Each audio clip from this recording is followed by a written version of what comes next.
काही महत्त्वाच्या बातम्या आहेत। सगळ्यात मोठी आणि महत्त्वाची बातमी आहे ती युद्धाबद्दलची।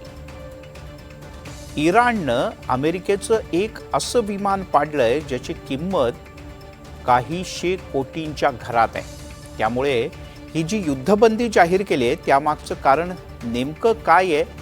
तिकडे पाकिस्तानात हे सगळं युद्ध संपावं याकरता इराण सोडून अन्य काही राष्ट्रांची एक महत्त्वपूर्ण बैठक सुरू आहे। त्या बैठकीत नेमकं काय होतंय?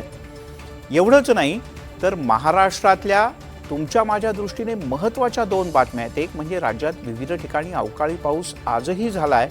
एवढंच नाही तर उद्याच्या विश्रांतीनंतर राज्यात पुन्हा मोठ्या प्रमाणात अवकाळी पाऊस पडेल असंही सांगितलं जातं। यासह अन्य अनेक महत्त्वाच्या बातम्यांचा आमच्या राज्यभरातल्या प्रतिनिधींनी घेतलेला आढावा पाहूया।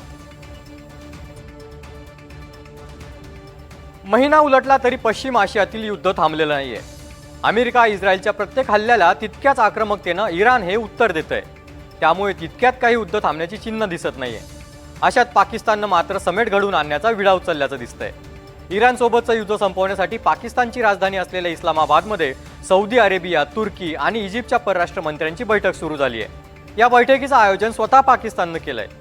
इजिप्तचे परराष्ट्र मंत्री बद्र अब्देल लाटी यांनी पाकिस्तानचे परराष्ट्र मंत्री इशाक दार यांची भेट घेतली आहे। इशाक दार हे तुर्कीचे परराष्ट्र मंत्री हाकान फिदान आणि सौदीचे परराष्ट्र मंत्री प्रिन्स फैजल बिन फरान यांच्यासोबतही स्वतंत्र बैठका घेणार आहेत। ते पाकिस्तानचे पंतप्रधान शहबाज शरीफ यांची भेट घेणार असल्याची माहिती मिळते।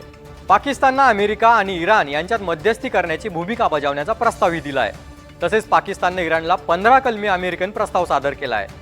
यामध्ये इराणचा अणु कार्यक्रम पूर्णपणे बंद करणं, क्षेपणास्त्र कार्यक्रमात कपात करणं, प्रादेशिक प्रॉक्सी गटांना मिळणारा पाठिंबा थांबवणं आणि निर्बंधांमध्ये कपात करणं यांचा समावेश आहे। इराण आता या प्रस्तावाचा आढावा घेतोय। दरम्यान अमेरिकेनं पश्चिम आशियात आपलं लष्कर आणखी वाढवलंय। अमेरिकेचे युद्धपोत USS त्रिपोली जवळपास 3500 सैनिकांसह या प्रदेशात दाखल झालंय। अमेरिका आणि इस्रायल सोबत सुरू असलेले युद्ध संपवण्यासाठी इराणनं आपल्या मागण्यांच्या यादीत एक नवीन अट जोडली आहे। यामध्ये इराणनं होर्मुझच्या सामुद्रधुनीवरील आपल्या नियंत्रणाच्या मान्यतेची मागणी केली आहे। ही सामुद्रधुनी अत्यंत महत्त्वाची आहे कारण जगातील जवळपास 20% तेल आणि LNG यातूनच जातं। इराण आता याचाच वापर आपली सर्वात मोठी ताकद म्हणून करतंय। इराणच्या हल्ल्यामुळे या मार्गावरील जलवाहतूक अक्षरशः थांबली आहे, ज्यामुळे जागतिक तेल आणि गॅस पुरवठ्यावर परिणाम झाला आहे। त्यामुळे पाकिस्तानातील या बैठकीत काय काय निर्णय होतात याकडे जगाचं लक्ष लागलंय। सध्या तरी युद्ध लांबत जात असल्यानं जगाची चिंता वाढली आहे। त्यामुळे पाकिस्तानच्या निमित्तानं का होईना शांतता प्रस्थापित होणं गरजेचं आहे। पण तोच पाकिस्तान अफगाणिस्तानसह शांतता वाटाघाटी करणार का, हा महत्त्वाचा प्रश्न आता समोर ठाकलाय। अमेरिका आणि इस्रायलनं सुरू केलेल्या युद्धानंतर इराणनं कडवा प्रतिकार सुरू केला आहे। हे युद्ध जे आता निर्णायक वळणावरती आलेलं आहे, या वळणावरती अमेरिका आणि इस्रायलचं मोठं नुकसान झालेलं आहे। यातच या युद्धामध्ये अमेरिकेच्या काही युद्धनौका आणि काही लष्करी तळांवरती इराणच्या वतीनं हल्ले केले जात आहेत। त्यामुळेही मोठं नुकसान झालं आहे। आतापर्यंतच्या इतिहासात अमेरिकेचं हे सर्वात मोठं युद्धातलं लष्करी नुकसान मानलं जात आहे। यासोबतच इराणच्या आसपास दुसऱ्या देशामध्ये जे अमेरिकेचे लष्करी तळ आहेत त्या ठिकाणी सुद्धा हल्ले झाले आहेत। प्रिन्स सुलतान एअरबेसवरती हल्ला झाला होता आणि त्या ठिकाणी इराण समर्थक काही गटांनी हल्ले केले होते। त्यात विमानांचं मोठ्या प्रमाणात नुकसान झालं आहे। यासोबतच अत्यंत महागडं आणि अत्यंत अत्याधुनिक असं अमेरिकेचं बोईंग 3 सेंट्री हे जे विमान आहे याचा सुद्धा पूर्णपणे नष्ट करण्यात इराणला यश आलेलं आहे। हे एकटं विमान 5000 कोटी रुपयांचं मानलं जातं आणि हे विमान तयार करायला आता पुरेसा वेळ अमेरिकेकडे या युद्धात नाही आहे। अशी फक्त 16 विमानं अमेरिकेकडे आहे आणि यातलं एक हे जे विमान आहे हे पूर्णपणे नेस्तनाबूत करण्यात इराणला यश आलेलं आहे। हे फक्त विमान नाही आहे तर हे विमान म्हणजे एक चालतं फिरतं उडतं एक सगळ्या सिस्टीम असलेलं रडार सिस्टीम असलेलं एक विमान आहे। त्यामुळे या विमानाचं नुकसान हे अमेरिकेला चांगलंच महागात पडलेलं आहे। त्यामुळे इराण आणि अमेरिकेचं जे लष्करी सामर्थ्य सगळ्या जगामध्ये मानलं जातं, जगातला शक्तिशाली देश म्हणून अमेरिकेला ओळखलं जातं, त्या अमेरिकेचं मोठ्या प्रमाणामध्ये नुकसान हे इराणच्या हल्ल्यामध्ये झालेलं आहे। यासोबतच हे जे विमान सेंट्री बोईंग 3 याचं नुकसान अमेरिकेला चांगलंच जिव्हारी लागलेलं आहे। असे 16 विमानं जे अमेरिकेकडे आहे त्यातलं एक पूर्णपणे निकामी झालं आहे। काही युद्ध नौकांवरती सुद्धा इराणच्या वतीनं हल्ले करण्यात आलेले आहेत। त्यामुळे एकंदरीतच हे युद्ध अमेरिका आणि इस्रायलला चांगलंच महागात पडल्याची सध्या स्थिती आहे. इराण विरोधात अमेरिका इस्रायलने युद्ध पुकारल्यानंतर त्याचे परिणाम आता जगावर दिसू लागले आहेत. इंधन टंचाईने सर्व जग त्रस्त झालं आहे. इराणने होर्मुझची सामुद्रधुनी बंद केल्यानं अनेक देशात इंधन टंचाई जाणवू लागली आहे. भारताचा शेजारचा देश श्रीलंकेतही त्याची मोठी झळ बसत आहे.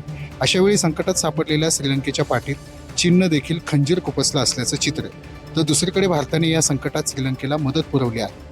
पश्चिम आशियात इराण आणि इस्रायलमध्ये सुरू असलेल्या भीषण युद्धामुळे जगावर ऊर्जा संकट गोंगावत आहे. भारताने तातडीची मदत म्हणून 20,000 मेट्रिक टन डिझेल आणि 18,000 मेट्रिक टन पेट्रोलचा पुरवठा श्रीलंकेला केला आहे. श्रीलंकेत सध्या परिस्थिती अत्यंत गंभीर आहे. पेट्रोल 398 रुपये तर डिझेल 382 रुपये प्रति लिटरवर पोहोचले असून किमतीत 25% वाढ झाली आहे. इंधनाअभावी सरकारने आठवड्यातील कामाचे दिवस 4 दिवसावर आणले असून वर्क फ्रॉम होम सक्तीचं केलं आहे. श्रीलंकेने हंबाटोटा बंदराजवळ तेल रिफायनरी उभारण्यासाठी चीनच्या सिनोपेक कंपनीसोबत $3.7 अब्ज करार केला होता. मात्र प्रत्यक्ष संकटाच्या वेळी चीनने कोणतीही मदत केली नाही. श्रीलंकेचे विरोधी पक्षनेते साजिद प्रेमदासा यांनी भारताचे आभार मानताना अप्रत्यक्षरित्या चीनवर टीका केली आहे. संकट काळात जो धावून येतो तोच खरा मित्र, असं कौतुकास्पद बोल त्यांनी केलेले आहे. एकीकडे राज्यात उन्हाचा तडाखा वाढत असतानाच आता दुसरीकडे राज्यात पावसाचा तडाखा देखील पाहायला मिळतोय.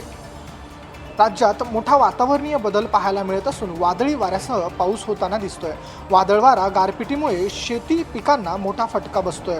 अशातच आता पुढील आठवड्याचे पहिले 4 दिवस पावसाचा अंदाज वर्तवण्यात आला असून सतर्क राहण्याचा इशारा हवामान खात्याने दिलाय. 30 मार्चपासून राज्यात ढगाळ हवामान आणि दुपारनंतर होणाऱ्या वादळी पावसाचे नवीन सूत्र सुरू होण्याचा अंदाज आहे.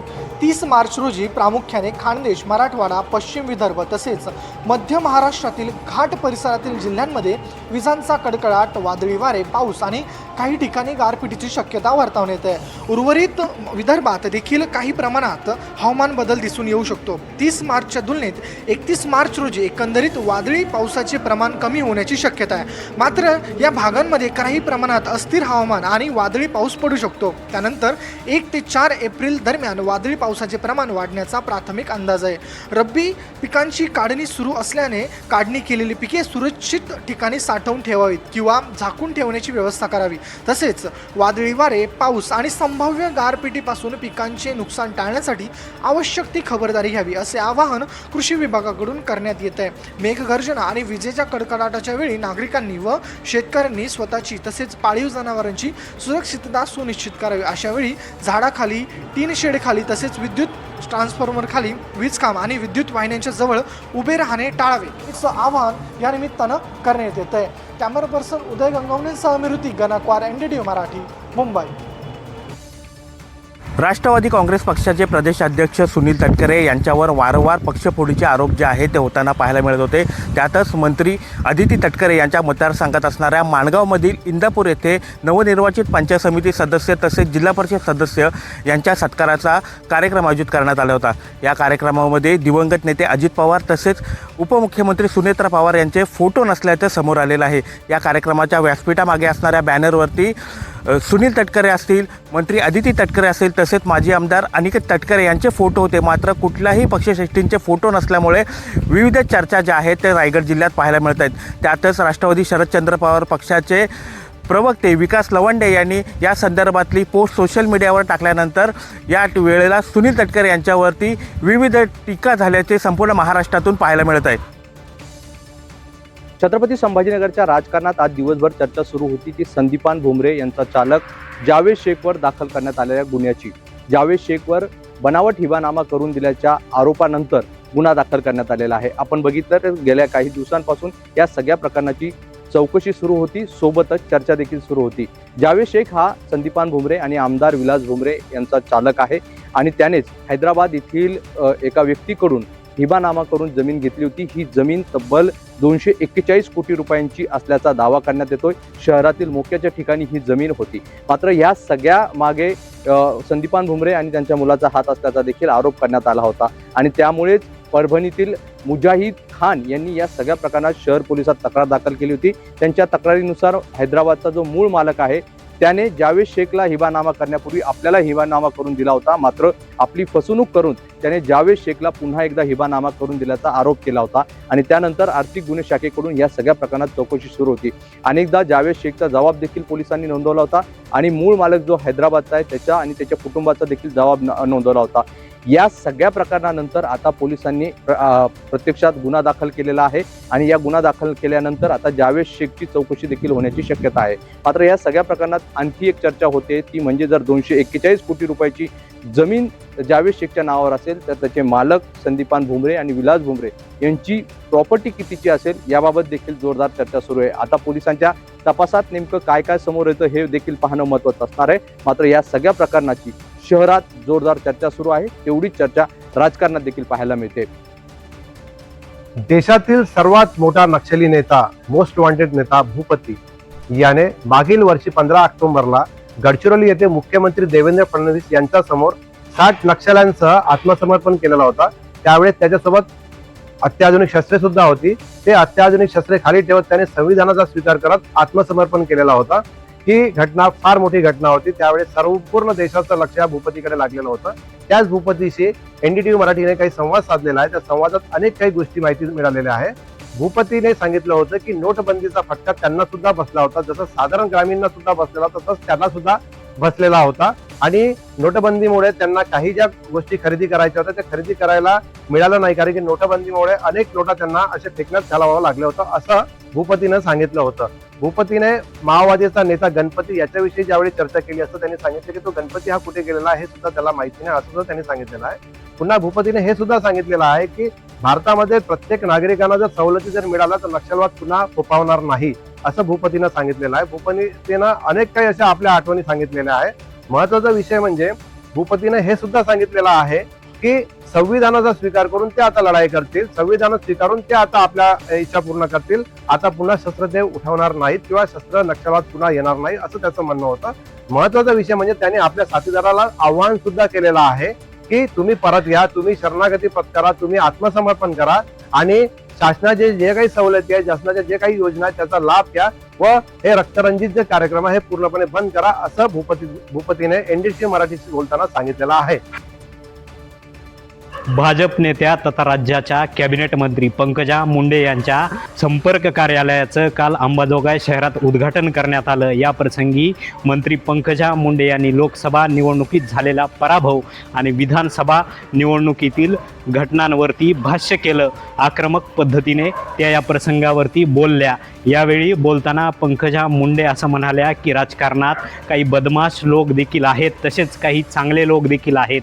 आज काही लोक आपली मदत घेऊन निवडून देखील आलेत आणि आज दुसऱ्याच्या पंक्तीला बसून काहीतरी टीका टिप्पणी करतायत। मात्र यावरती त्यांना जे करायचं आहे ते करू द्या, मात्र आपण चांगले माणसं आहोत आणि आपल्या पाठीमागं आशीर्वाद आहे असं म्हणत पंकजा मुंडेंनी टीका करणाऱ्या लोकांचा समाचार घेतला। तसेच आपल्यासोबत माझ्यासोबत जे वाकडं करतं ते या नंतर राजकारणात कुठंच बघायला मिळत नाही असं देखील मंत्री पंकजा मुंडे यांनी म्हटलं आहे। तर दुसरीकडे बघायला गेलं तर धनंजय मुंडे यांनी 2 दिवसापूर्वीच वारकरी संप्रदायाच्या एका कार्यक्रमात बोलताना असं म्हटलं की 1.5 वर्ष माझ्यावर झालेल्या अन्यायाविरोधात मी कधी कुठं बोललो नाही, मात्र माझ्या गप्प राहण्यात एवढी मोठी ताकद आहे, मी जर बोललं तर काय होईल हे देखील धनंजय मुंडे यांनी या भाषणादरम्यान बोलून दाखवलं। मात्र दुसरीकडे मंत्री पंकजा मुंडे आणि धनंजय मुंडे हे दोघंही मुंडे भावंड जिल्ह्याच्या राजकारणात कुठंतरी आपली पायमुळं रवण्याचा पुन्हा एकदा प्रयत्न करतात का हे देखील येत्या काळात पाहणं महत्त्वाचं ठरणार आहे।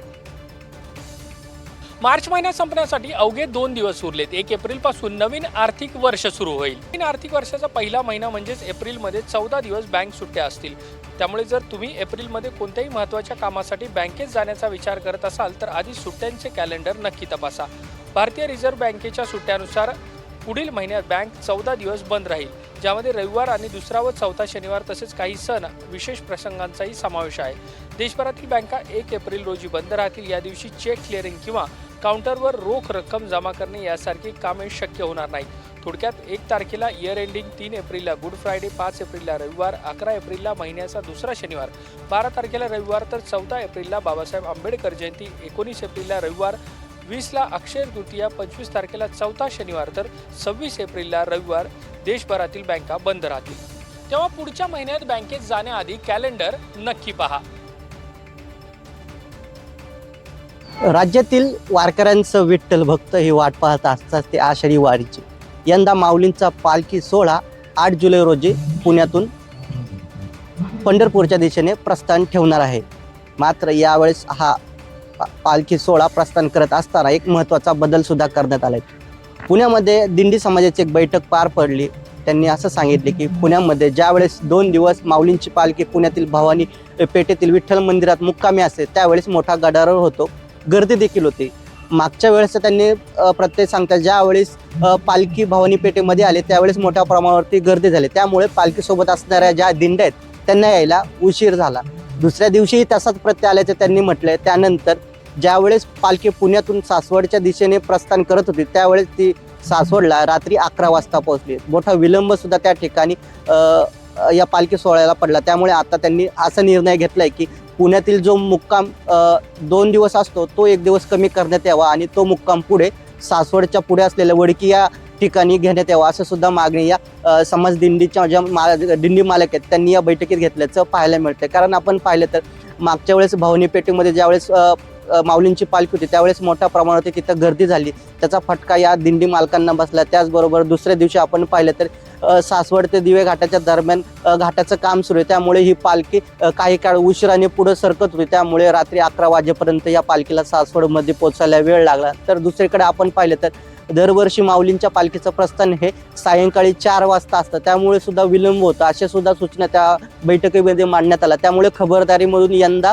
माऊलींच्या पालखीचं प्रस्थान हे दुपारी 3 वाजताच होणार आहे. तर या वर्षी माऊलींच्या पालखीचा जो पुण्यात 2 दिवस मुक्काम असतो तो 1 दिवसाने कमी करण्यात आला असून तो मुक्काम पुढे वडकी नाका या ठिकाणी घेण्यात आला. त्यामुळे 18 जो दिवस माऊलींचा पालखी सोहळा हा पंढरपूरच्या दिशेने जाणार आहे. त्यामुळे आता 8 जुलैला माऊलींच्या पालखीचा प्रस्थान आहे आणि 25 जुलैला ही माऊलींची पालखी पंढरपूरमध्ये दाखल होणार आहे. मात्र यावर्षी आळंदीतून माऊलींच्या पालखीने प्रस्थान केल्यानंतर ही पालखी पुण्यामध्ये केवळ आता 1च दिवस मुक्काम करणार आहे. त्यामुळे भाविकांनी या संबंधी काही नाराजी व्यक्त केली असली तरी दिंडी मालकांच्या दृष्टीने हा निर्णय सकारात्मक असल्याचं बोललं जाते. मुंबईकरांसाठी अत्यंत महत्त्वाची आणि आनंददायी बातमी समोर आलेली आहे. मुंबईकरांचा वेगवान प्रवास वाढवण्यासाठी जे आहे ते आणखीन 2 नवीन मेट्रो मार्गिकाचा शुभारंभ जो आहे तो लवकरच होणार आहे. राज्य सरकारकडून अंतरिम मंजुरी मिळाल्यानंतर काशीगाव आणि दहिसर दरम्यान मेट्रो लाईन 9 आणि डायमंड गार्डन ते मंडाले मेट्रो 3 उद्घाटन 3 एप्रिल रोजी होण्याची शक्यता वर्तवली जात आहे. या कार्यक्रमात BKCHचे पॉट टॅक्सी प्रणालीचे भूमिपूजन आणि ठाणे बोरिवली बोगदा प्रकल्पासाठी टनेल बोरिंग मशीनचं उद्घाटन होण्याची शक्यता आहे. मीरा भाईंदर आणि मुंबईला जोडणाऱ्या मेट्रो मार्ग 9 अंतर्गत दहिसर ते काशीगाव या 4.5 किलोमीटर लांबीचा उन्नत मार्गाचे लोकार्पण येत्या 3 एप्रिल रोजी होण्याची शक्यता वर्तवली जात आहे. राज्य सरकारकडून अंतिम मंजुरी प्रतीक्षा असली तरी MMRDAने या कार्यक्रमाची तयारी सुरू केली आहे.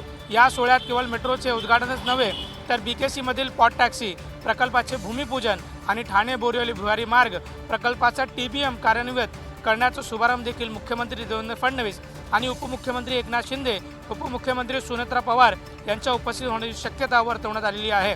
मेट्रो 7 म्हणजे दहिसर ते गुंदवलीच्या दरम्यान विस्तार असलेल्या या नवीन मार्गामुळे मीरा रोडवरून थेट अंधेरी पूर्वपर्यंत विनाखंड प्रवास करणे शक्य होणार आहे. प्रवाशांना दहिसर येथे गाडी बदलण्याची गरज जी आहे ती भासणार नाही आहे. त्यामुळे सर्व मेट्रोला जे आहे ते मुंबईकरांना चांगला प्रतिसाद जो आहे तो या ठिकाणी भेटताना आपल्याला दिसून येत आहे. चैत्र पौर्णिमा महोत्सवानिमित्त तुळजापूर येथील आई तुळजाभवानी देवीच्या मंदिरात यंदा विशेष दर्शन व्यवस्था करण्यात आली आहे. भाविकांची मोठ्या प्रमाणावर होणारी गर्दी लक्षात घेता मंदिर प्रशासनानं महत्त्वाचे निर्णय घेतले असून महोत्सव काळात मंदिर 22 तास खुले ठेवण्यात येणार आहे. तसेच भाविकांना सुरळीत व सुलभ दर्शन मिळावे यासाठी उद्यापासून मंदिरात प्रवेशासाठी बिडकर पायऱ्यामार्फत मार्गाचा वापर करण्यात येणार आहे. श्री तुळजाभवानी मंदिर येथे दरवर्षीप्रमाणे यंदाही चैत्र पौर्णिमा महोत्सव 30 मार्च 2024 ते 3 एप्रिल 2024 या कालावधीत मोठ्या उत्साहात साजरा होणार आहे. महाराष्ट्राची कुलस्वामिनी मानल्या जाणाऱ्या आई तुळजाभवानी देवीच्या दर्शनासाठी या काळात राज्यासह देशभरातून लाखो भाविक तुळजापुरात दाखल होत असतात। यंदा सलग सुट्ट्या असल्यानं भाविकांची संख्या अधिक वाढण्याची शक्यता लक्षात घेतं मंदिर संस्थांकडून विशेष नियोजन देखील करण्यात आलं आहे।